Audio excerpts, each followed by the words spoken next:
مسکرا رہا ہے، ہنس رہا ہے، تو اس کی تعبیر یہ ہے کہ جاگنے کے بعد اس کی تعبیر یہ کہ تمہیں غم کا معاملہ رہے گا تمہارے ساتھ، تمہیں کوئی ایسا حادثہ پیش آئے گا کہ تم غمگین ہوگے، اداس ہوگے، تکلیفیں آئیں گی۔ مطلب یہ ہوا خواب میں کوئی ہنس رہا ہے تو تعبیر جاگنے پر رونا ہے، اور کوئی رو رہا ہے خواب میں، تعبیر اس کی جاگنے پر ہنسنا ہے۔ اسی طرح آپ دنیا میں اگر آرام سے رہنا چاہتے ہیں، جیسا آج ہم لوگوں کا مزاج بن چکا ہے، آرام سے رہنا چاہتے ہیں، تو پیارے آپ کو چاہیے کہ اس تکلیف کے لیے تیار رہیں، اس لیے کہ یہ بھی یہاں اگر آپ خوش ہیں تو وہاں آپ کے لیے یہ بات آپ کو سمجھ میں آ گیا، آپ کتنے ہلکے انداز میں سمجھے، تو یوں سمجھے آپ کہ آج مکمل طور پر اس کا الٹا کر کے آج ہم دنیا ہی بنانے میں لگے ہیں، اور جب کہ بندہ مومن کے لیے اللہ تبارک و تعالیٰ کا یہ فرمان ہے کہ وَلْتَنْظُرْ نَفْسٌ مَا قَدَّمَتْ لِغَدٍ، ہر نفس کو چاہیے کہ وہ دیکھیں کہ قیامت کے لیے انہوں نے کیا بھیجا ہے۔ ہر نفس، ہر جان، ان کے لیے کیا چاہیے، ضروری ہے کہ وہ دیکھے کہ اس نے قیامت کے لیے کیا بھیجا ہے، پارسل کیا جمع کیے ہیں آپ، یہ دیکھیں۔ ہر نفس کو دیکھنے کا حکم دیا کہ دیکھیں کہ آپ نے کیا جمع کیا، کیا نہیں کیا۔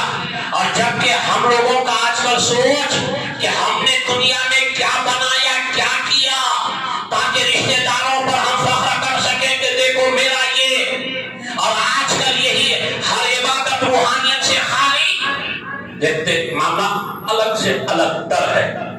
اس لیے یہ ایمانی سوچ نہیں کہا جا سکتا، یہ نفسانی خواہشات ہے جو آج انسان نفس کا غلام بن چکا ہے۔ کیا ہے؟ عزت کی طلبگار کون ہے؟ جو نفس پرست ہوتا ہے، جو نفس پرست ہوتا ہے۔ دولت کی بھکاری یا بھوکا کون ہے؟ جو نفس کی پوجا کرتا ہے، جو نفس کی، چونکہ نفس ہی کی خواہش ہے، کیا ہے؟ نفس ہی کی خواہش ہے کہ میری عزت ہو، نفس ہی کی خواہش ہے کہ مجھے آرام ملے، نفس ہی کی خواہش ہے کہ لوگ میری واہ واہ کریں، نفس ہی کی خواہش ہے کہ لوگ مجھے دیکھیں، وغیرہ وغیرہ۔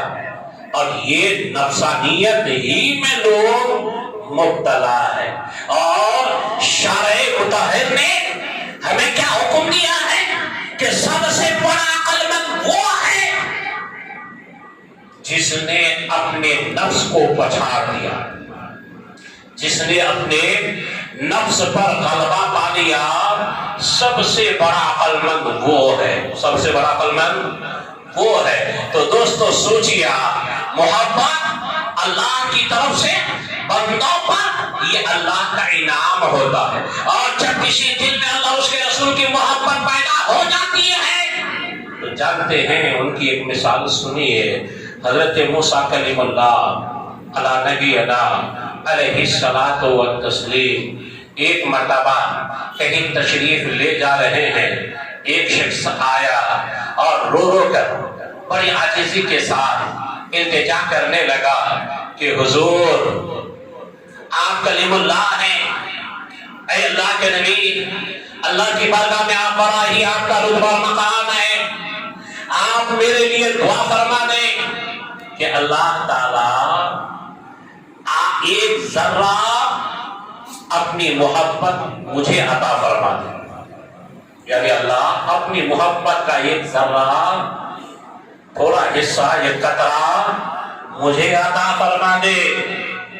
حضرت موسیٰ کلیم اللہ علیہ السلام نے فرمایا، اے شخص، یہ قطرہ بہت بڑی چیز ہے، ایک ذرے کو اگر کروڑ حصے سے بھی کم حصہ اگر تمہیں مل جائے تو زہر سے۔ تو وہ بار بار التجا کیے، تو حضرت موسیٰ کلیم اللہ علیہ السلام نے رب کی بارگاہ میں دعا کی، اے اللہ تو اپنی محبت کا ذروں میں سے ایک ذرہ اس بندے کو عطا فرما دی۔ دعا مانگے، چلے گئے، کچھ عرصہ کے بعد، مثلاً مہینوں سالوں کے بعد، تعین نہیں ہے، کچھ عرصہ کے بعد جب پھر آپ ادھر سے گزرے تو اچانک خیال آیا کہ یہاں تو مجھے ایک شخص ملا تھا جس نے مجھ سے دعا کی طلب کیے تھے، دعا کی درخواست کیے تھے، اور میں نے ان کے لیے دعا کی تھی، تو آج بتا دیں وہ شخص کہاں ہے؟ لوگوں سے پوچھا کہ فلاں آدمی کہاں ہے، کدھر ہے؟ کسی کو کوئی پتہ ہی نہیں۔ حضرت موسیٰ کلیم اللہ نے رب کی بارگاہ میں عرض کیا، اے اللہ تو اس بندے سے مجھے ملاقات کرا دے، اس بندے سے دیکھنا چاہتا ہوں کہ کس حال میں ہے۔ یقین حضرت موسیٰ کلیم اللہ کو کہ میں نے دعا کی قبول یقیناً ہوئی ہے۔ دیکھو ایک ذرہ محبت کا انہیں اگر اللہ نے عطا کر دی تو اس کی زندگی کیسی ہے؟ پروردگار عالم نے ان کا پتہ بتایا جس طرح۔ اب حضرت موسیٰ کلیم اللہ علیہ السلام اسی پتے پر جب گئے تو آپ نے دیکھا کہ ایک پہاڑ کی ٹیلے پر وہ بندہ کھڑا ہے اور ٹک ٹکی باندھے آسمان کی طرف دیکھ رہا ہے اور کچھ اللہ کی بارگاہ میں فریاد کیے جا رہا ہے۔ حضرت موسیٰ کلیم اللہ علیہ السلام اس شخص کے قریب گئے اور جانے کے بعد سلام کیے۔ جب آپ نے سلام کیا کوئی جواب نہیں ملا، اونچی آواز میں سلام کیے پھر بھی جواب نہیں ملا، ان کو ہرانے لگے پھر بھی کوئی یہ نہیں، سوچنے پہ پڑنے کہ آخر یہ کیا ہے؟ تو اللہ کی طرف سے یہ وحی کی شکل میں پیغام آیا ہے، موسیٰ بخدا اگر تم ان کے جسم کو آری سے ٹکڑے ٹکڑے بھی کر دو تو یہ تمہارے سلام کا جواب تو بہت دور کی بات ہے، انہیں احساس تب بھی نہیں ہوگا۔ اے موسیٰ جس کے دل میں میری محبت کے ذروں میں سے ایک ذرہ آ جائے تو وہ دنیا میں رہنے والے کی کسی چیز کی آواز کو سن بھی نہیں سکتا۔ سوچیے ایک مثال ہے سوچنے کے لیے۔ آج ہم میں سے دعویٰ ہے، ہم میں سے ہر کسی کو ہمیں اللہ اور اس کے رسول سے محبت ہے۔ کیا آپ محبت کو ایسے سمجھتے ہیں؟ یقیناً جب محبت ہوتی ہے آزمائش میں ڈالا جاتا ہے۔ حضرت ابراہیم خلیل اللہ علیہ السلام نے محبت ہی کا دعویٰ اور اسی معنی کا رب نے فرمایا ہے خلیل، آپ یقیناً خلیل خلت کا دعویٰ رکھتے ہیں، مجھ سے محبت کا دعویٰ رکھتے ہیں، تو ایسے نہیں ہوگا۔ اس پر کھڑا اترنے کے لیے تمہاری جان مانگو تو جان دیں گے، وطن مانگو تو وطن دیں گے۔ عالم یہ ہے کہ میری محبت کو یہ بھی گوارا نہیں ہے کہ جس دل میں میری محبت ہو تمہارے بیٹے کی بھی محبت اس میں ہو، میری محبت کی غیرت کو یہ گوارا نہیں۔ اس لیے سالوں کے بعد جب حضرت ابراہیم خلیل اللہ اپنے بیٹے کو دیکھنے کے لیے آئے تو ایک باپ یا پھر ماں اولاد کی جدائی اور فراق میں جب آتا ہے تو اس اولاد کی محبت سے دل دہلتا ہے۔ مطلب یہ ہے کہ ماں باپ طرف جاتے ہیں، اس کا ممتا یہی رہتا ہے۔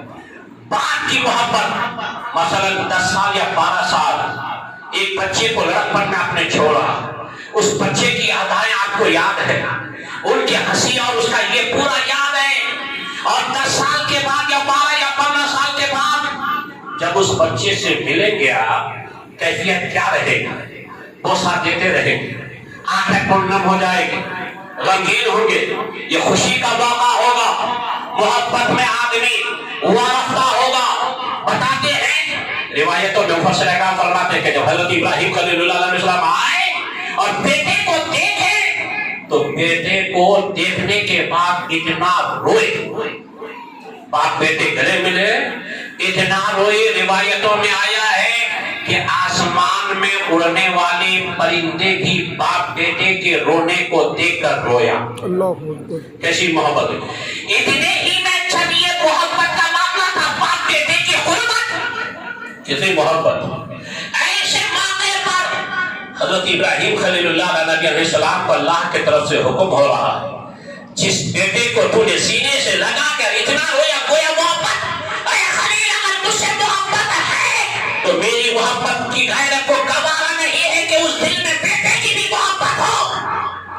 اگر تمہیں مجھ سے محبت ہے تو میری محبت کے خاطر اپنی بیٹے کو میرے نام پر میرے لیے قربان کر دو۔ سوچیے یہی ہے، کہتے ہیں یہاں آپ سنیے، یہ حکم الہی ہوا۔ اب آپ دیکھیے حضرت ابراہیم خلیل اللہ یقیناً جو دعوے میں سچے تھے، نہ آگے نہ پیچھے نہ دائیں بائیں، جب حکم الہی کے تحت لڑکپن میں اپنے بیٹے کو یعنی بیابان جنگل میں چھوڑ کے گئے، جب آپ نے کچھ یہ نہیں کیا کہ مولا تیری رضا پر میں راضی، تو آج حضرت ابراہیم خلیل اللہ علیہ السلام پسو پیش ہو سکتے تھے؟ نہیں، تیار ہو گئے قربانی دینے کے لیے۔ اس میں محبت کا کوئی پہلو نہیں آیا، کچھ بھی نہیں۔ مولا تو اگر حکم دے رہا ہے ایک بیٹا کیا، یہ تو دی ہوئی تیری ہی نعمت ہے، تیری ہی دولت ہے، تیرا ہی نام ہے، میں تیرے نام پر قربان کر دوں۔ اللہ اکبر، سوچیے آپ، غور کریں۔ تو حضرت ابراہیم خلیل اللہ نبی علیہ السلام نے پسو پیش نہیں کیا۔ اس سے آپ کو پتہ یہ چلا کہ اے محبت کے دعویٰ کرنے والوں، اللہ اس کے رسول کی اطاعت کا دم بھرنے والوں، جب آج آپ سے کہا جاتا ہے اسلام کا احکام آپ کو سنایا جاتا ہے، تو اگر صحیح معنی میں آپ ایمان والے ہوں گے تو لا محالہ آپ اس سے پیچھے ہرگز نہیں ہٹیں گے کہ مجھے وہ نہیں کرنا ہے۔ اللہ کے حکم کے خلاف کر ہی نہیں سکتے، نہیں کر سکتے۔ اگر اللہ اس کے رسول کے احکام کے خلاف آپ کریں تو سمجھ لیجئے آپ اپنے دعوے میں جھوٹے ہیں۔ جس کا دعویٰ ہے کہ میں مسلمان ہوں، جس کا دعویٰ ہے میں مسلمان ہوں، اللہ اکبر، آپ مسلمان کا دعویٰ کریں اور اسلامی ضابطے اور اصول کا لحاظ نہ کریں تو اس کو کہا جائے گا کہ آپ پکے منافق، اس معنی کر کے دعویٰ کچھ اور ہے، عمل کچھ اور ہے۔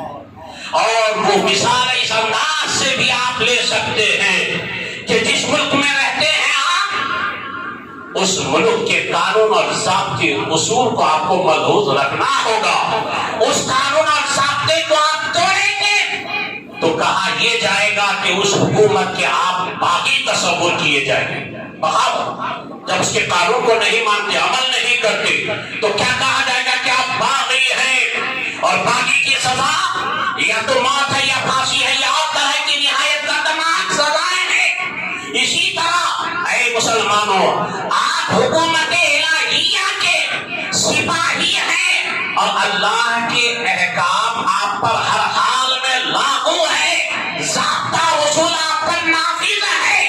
اگر آپ اس احکامات پر عمل نہیں کرتے تو آپ قانون الہی کے باغی ہیں، اور جب اس کی بغاوت ظاہر ہوگی تو اس کے تحت آپ کو سزا ہوگی، اور سزا کے تحت اللہ کا فرمان یہ ہے فی نار جہنم خالدین فیہا کے تحت آپ رکھ لیجیے، یا پھر جنات تجری من تحتها الانہار خالدین فیہا ابدا۔ اگر آپ فالوور ہوں گے قانون کے، اسلام کے ضابطے اور اصول کے، اللہ کا انعام ہے تمہارے لیے کیا ہے کہ ایسی بہترین جگہ جس کے نیچے نہریں ہیں، جو چاہیں گے وہ ملے گا، انعام و اکرام ہوگا، ذلت و رسوائی کا دور دور تک پتہ۔ اگر ایسا نہیں کرتے تو آپ اپنے آپ کو تیار رکھیے اس دردناک عذاب کے لیے۔ دوستو آپ بتائیے، تو ایک مسلمان ہو کر صرف نام سے آپ نجات پا جائیں گے، ایسا ہوگا؟ آج کل ناموں کا بھی بڑا گھپلا ہوتا ہے۔ گھپلا اس معنی کر ہے، آج تو ہر انٹرنیٹ کا زمانہ آیا ہے نا، آج دیکھا یہ جاتا ہے کہ نیٹ ہی یعنی گوگل صاحب بھی مفتی ہے، گوگل صاحب ہی سب کچھ ہے۔ نام رکھنے کی باری آئے تو وہ چاہے وہ ہندی ہو، سنسکرت ہو، کچھ بھی ہو، وہ نام رکھ دیا جاتا ہے۔ نام کا یہ مطلب اس کا کچھ نہ کچھ مفہوم تو نکلتا ہے، اور اس مفہوم کے تحت جو ہے نام رکھ دیا جائے۔ اسلامی ناموں کو آج آپ دیکھیں گے تو لیٹسٹ زمانہ ہے، کوئی بھی نئے جوڑے کے اولادیں ہوتی ہے، دیکھتا ہے کوئی ایسا نام جس کا نہ عربی ڈکشنری میں کوئی پتہ ہے، نہ عربی لغات میں اس کا کوئی مفہوم و مطلب کچھ بھی نہیں ہے، نام رکھا جاتا۔ تو ایسی صورت میں کیا کرتا ہے آج کے دور کا یہ ہے پورا وہ، اور وہ نیٹ استعمال کر کے اور اسی میں چل کر اپنے آپ کو جو سب سے دین کا اناری ہے، وہ اپنے آپ کو بہت بڑا جانکار سمجھتا ہے۔ کیا سمجھتا ہے؟ اور مجھے پورا معلوم ہے، وہ دبایا فلاں مولانا کو میں نے سنا ہے، فلاں حضرت کو میں نے سنا ہے۔ اس وجہ سے آخر کیا ہے، علماء کی جو اہمیت تھی جو سامنے سنتا ہے دل میں آتا ہے میں نے فلاں کیسے میں اس عالم کو سنا، کیا پرجوش تقریر کر اہمیت رہی کسی عالم کی سامنے، اور ادھر یقیناً رہا ہوگا۔ تو یہ سوچ کر میں فلاں عالم کو سنتا ہوں، فلاں عالم کو سنتا ہوں، یہ سنتا ہوں، وہ سنتا ہوں، ادھر کرتا ہوں، اپنے آپ کو بہت بڑا عالم سمجھتا ہے، جانکار سمجھتا ہے، اور سمجھنے کی بنیاد پر جب آدمی میں یہ چیزیں آ جاتی ہے میں بہت جانکار ہوں، مجھے اگر کچھ ضرورت پیش آئے فوراً دباؤں گا، فوراً مل جائے گا، مجھے عالم کے پاس جانے کی ضرورت کیا ہے، علماء سے رابطے کی کیا ضرورت ہے، اور افتاء کی ضرورت ہی نہیں ہے، کسی اور معاملے میں جانے کی ضرورت نہیں۔ یقیناً یہ ایک طرح سے دیکھیں گے اگر آپ کا ضمیر زندہ ہے اور اگر صحیح معنی میں سمجھدار ہے، یہ اسلام کی خلاف اگر دیکھا جائے، اگر عقل نہیں ہے تو بہت بڑی سازش ہے۔ دل سے اگر علم کی اہمیت نکل جائے، ہے ہی نہیں دینی علم کا، تو آج کل آپ دیکھیں گے وہی دور جہالت 1450 سال کے بعد پھر پلٹ کے آیا، جبکہ اسلام الحمدللہ ثم الحمدللہ علم کے لیے نہایت اعلیٰ پرزور طور پر نہایت شد و مت کے ساتھ حکم دیتا ہے کہ طلب العلم فریضۃ علی کل مسلم والمسلمہ، یعنی علم کا سیکھنا۔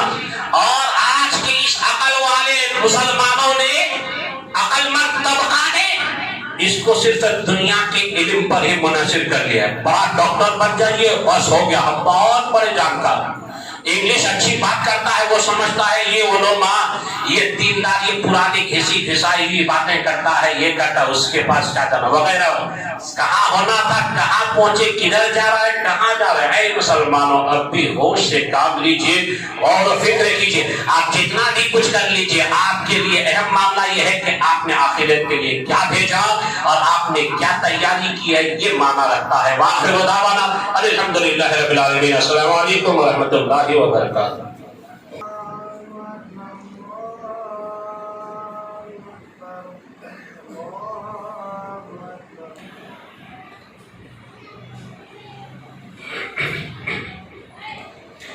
الحمد لله الذي فضل سيدنا ومولانا محمد صلى الله تعالى عليه وسلم وبارك عليه وعلى كل من هو محبوب ومرضي لديه صلاة تبقى وتدوم بدوام الملك الحي القيوم، وأشهد أن لا إله إلا الله وأشهد أن محمدا عبده ورسوله، أما بعد فأعوذ بالله من الشيطان الرجيم، فمن يعمل مثقال ذرة خيرا يره ومن يعمل مثقال ذرة شرا يره۔